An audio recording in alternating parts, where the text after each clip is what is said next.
Mais parlons logement, parlons inflation, parlons habitation, parlons construction, parlons immobilier. Vous savez que j'adore ce sujet depuis que j'ai une maison et que les artisans essaient de me baiser de tous les côtés. J'adore ce sujet de l'immobilier. Une baisse qui n'est pas que du côté des artisans, puisque récemment ça a été MaPrimeRénov', ça a été évidemment la banque. Et oui, c'est une baisse qui ne me concerne pas que moi évidemment, mais qui concerne tout un tas de Français, notamment les primo-accédants. Et on va voir, ça risque a priori de ne pas s'arranger, puisque le secteur du logement individuel neuf est au plus mal. C'est ce que nous apprennent pas mal d'articles qui sont assez catastrophiques, qui nous expliquent notamment qu'il y a eu une chute des ventes des biens neufs de 31,3% en 2022, ce qui est un petit effondrement du marché du neuf, du marché des constructions neuves en logement individuel en France, et ce qui évidemment alerte tout un tas de personnes dans le BTP en mode bon bah on va peut-être plus avoir de thunes. Alors pourquoi expliquer ça? Eh bien en gros, l'augmentation des taux d'intérêt sur lesquels on va revenir, l'inflation évidemment, les retards de chantier, le coût des matières premières, tout ça fait que sans surprise, les gens ont moins de thunes pour acheter, donc ils achètent moins, donc ça se vend moins, donc si ça se vend moins, eh bien on a un secteur qui fonctionne au ralenti, si on a un secteur qui fonctionne au ralenti, on a un secteur qui peut rentrer en récession. Et on a pas mal de voyants au rouge pour pas mal de professionnels qui sont inquiets, puisque beaucoup s'en sont mis, qu'on se le dise quand même, pas mal dans les poches pendant le Covid, en explosant les devis sur « Ouais mais vous comprenez c'est la guerre », puis après c'est « Vous comprenez c'est le Covid » et « Vous comprenez c'est l'inflation ». Ils ont fait signer pas mal de devis, et moi pour avoir parlé avec des artisans ici, il y a pas mal de devis en fait que les gens ne peuvent pas honorer. Donc ils ne payent pas, donc les autres ils se sont retrouvés avec de la marchandise sur les bras, ils savent pas quoi en foutre. Ils ont accepté trop de chantiers, ils auraient pu les assumer, et en fait ils se rendent compte que là, ils ont peut-être fait double de boulot là maintenant, où ils ont réussi à faire des bonnes marges, et puis ils se font rattraper, et personne peut payer au bout, et les carnets de commandes sont en train de se vider pour les mois, enfin en tout cas pour l'année à venir. Et là ils sont en train de se dire merde. Donc faut savoir que le marché du logement individuel groupé, donc c'est les programmes immobiliers comptant plusieurs maisons, c'est notamment les lotissements, mais pas que, lui aussi est en récession, enfin lui aussi baisse. C'est 22,2% de baisse en 2022. Et sur le marché collectif neuf, donc je sais pas exactement à quoi ça correspond, je crois que c'est les immeubles neufs, où on vend des appartements, eh bien c'est une chute des ventes de près de 15%, donc tout se casse la gueule. Alors, face à ces baisses assez drastiques du marché, il y a une petite musique qui arrive, Bruno Le Maire a sonné la petite sonnette en disant bon, ça pue la merde, il faut vraiment qu'on fasse quelque chose. Alors, faire quelque chose, ça ne veut pas dire baisser le prix de l'immobilier, puisque le prix de l'immobilier ne baisse pas. En gros, alors on affiche, mais des fois on annonce, et ça a été le cas là, des baisses dans les grandes villes, des baisses globales, vous avez une baisse avec moins 0,05%, genre de truc, vous avez des baisses qui sont ridicules. Comparé au taux de l'inflation, on est à combien? 10-15% d'inflation là, sur l'année? Sur les derniers 12 mois glissants, on est sur une inflation qui n'a rien à voir comparé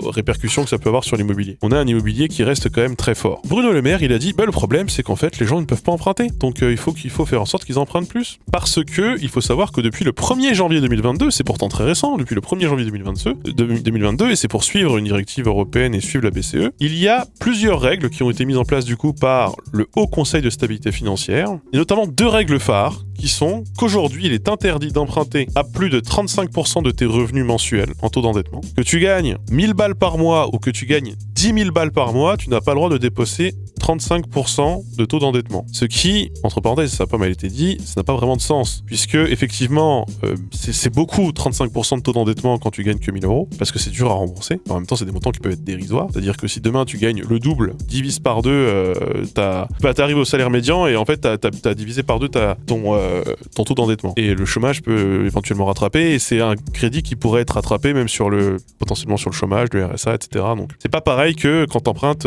quand tu gagnes 15 000 et que t'empruntes un truc à coût à 5 000 balles de mensualité. Il reste quand même 10 000. Potentiellement, tu pourras emprunter plus, mais en fait, non, parce que, bref.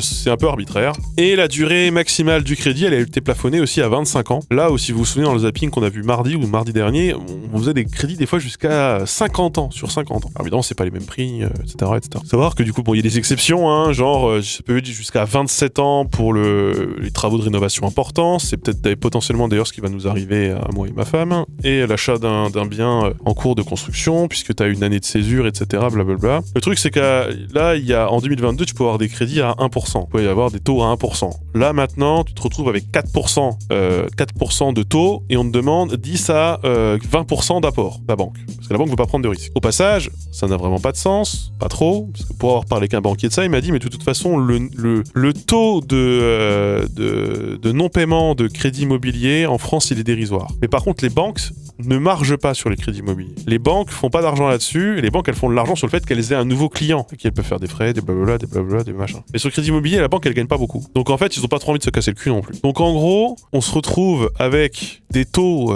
qui ont explosé, des apports qu'on demande toujours plus conséquents, l'immobilier ne baisse pas. La conséquence logique, c'est que en mars 2023, la perte de capacité d'emprunt a été de 21% comparé au 1er janvier 2022. Et elle devrait atteindre 32% d'ici décembre 2023 pour quelqu'un qui gagne 2000 € par mois à peu près. Donc en gros, tu vas pouvoir emprunter, là en 2023, fin 2023, t'empruntes un tiers de moins que le même salaire qu'il y a un an. Vraiment une baisse drastique de la capacité d'emprunt. Et donc, on a pas mal de gens qui nous disent, mais en fait, l'immobilier, est-ce qu'il va pas s'effondrer? Parce qu'en fait, pour que l'immobilier, ça marche, et pour que les gens, ils se fassent des thunes avec l'immobilier, pour que toutes les agences immobilières de Fougères, là, elles aient de quoi bouffer, et il faut savoir que les agences immobilières à Fougères, là, il y en a une quantité incroyable, je ne sais même pas comment ils arrivent à filer du boulot à tout le monde, tellement il y a d'agences immobilières, je ne comprends pas comment elles font pour avoir tout le temps des biens à vendre, je ne comprends pas, c'est vraiment... la moitié des locaux commerciaux de Fougères, j'ai l'impression que ce sont des agences immobilières.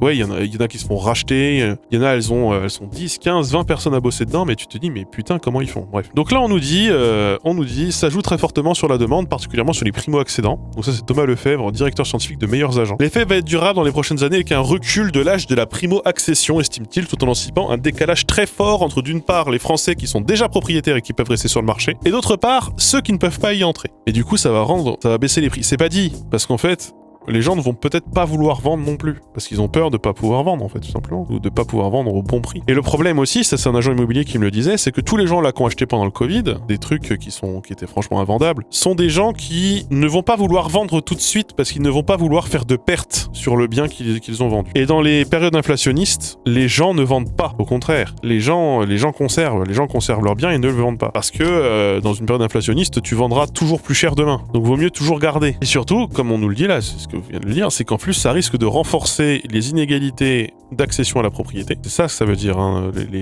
Le recul de la primo-accession, c'est ça que ça veut dire, avec un marché qui risque du coup d'être vraiment de plus en plus centralisé sur les gens qui ont beaucoup de moyens ou les plus vieux. Et donc là, effectivement, ça redevient effectivement le problème, comme tu le dis, monsieur R, le problème de l'héritage pèse encore plus du coup dans la balance. Il n'y a pas de baisse de l'envie d'acheter, il y a une difficulté matérielle qui ne concerne pas tout le monde. Ça, c'est Corinne Joly qui nous le dit, elle est présidente de Particulier à Particulier, c'est un site aussi de vente et de location. Donc il n'y a pas de problème, c'est pas les gens qui veulent moins, c'est les gens ne peuvent plus. Déjà qu'ils avaient des difficultés, mais là ils ne peuvent plus. Face à ces problèmes, la solution, je vous le disais, la solution du ministère de l'économie, c'est essayer d'assouplir les règles qui ont été quand même par un an sur l'endettement pour éviter le surendettement. Où là ils se disent bon est-ce qu'on peut pas faire des crédits sur 30 ans? Est-ce qu'on peut pas faire des crédits je sais pas, est-ce qu'on peut pas repousser un peu le taux d'endettement pour essayer de forcer les gens à non pas emprunter plus que ce qu'ils pourraient emprunter aujourd'hui, mais en fait un peu essayer de rattraper, permettre aux gens effectivement de s'endetter plus pour finalement atteindre le même budget, le budget qu'ils auraient eu il y a un an, avec les conditions qui ont été fixées il y a un an. Donc il y a une peur actuellement, il y a une crainte de l'effondrement du marché immobilier. Voilà, en gros. Donc oui, la réflexion effectivement n'est pas de contrôler le marché ou d'essayer d'impacter directement le marché, c'est plutôt de forcer effectivement les jeunes à s'endetter plus, comme vous le dites. Mais pendant ce temps-là, du coup, on nous informe dans 20 minutes que les Parisiens ouvrent de plus en plus leurs portes aux inconnus. Comprenez par là que de plus en plus d'habitants de la capitale proposent leur résidence principale en location sur Airbnb. Le nombre de résidences principales proposées de location par les Parisiens sur Airbnb a augmenté de 60% en 2022. Et ça risque d'augmenter d'autant plus à l'approche des JO, évidemment. Le fait de vouloir marger et de pouvoir profiter économiquement de l'immobilier est une tendance qui se renforce d'autant plus, notamment dans les villes à touristes, évidemment. Et moi, d'ailleurs, je le vois à Fougères. Hein. Moi, à Fougères, même dans mon immeuble, même à l'échelle de Fougères, il y a pas mal de promoteurs qui ont racheté des immeubles, qui ont fait monter les prix énormément pour virer les locataires et faire des Airbnb. Du coup, je me rends compte que j'ai acheté au bon moment, mais moi, je me retrouve à faire des travaux aujourd'hui qui sont pas finis, ou les devis qu'on me fait. Je suis en mode, mais je vais jamais pouvoir rembourser, en fait. Je vais jamais pouvoir habiter dans ma maison. Moi, ça me fait flipper de ouf, hein.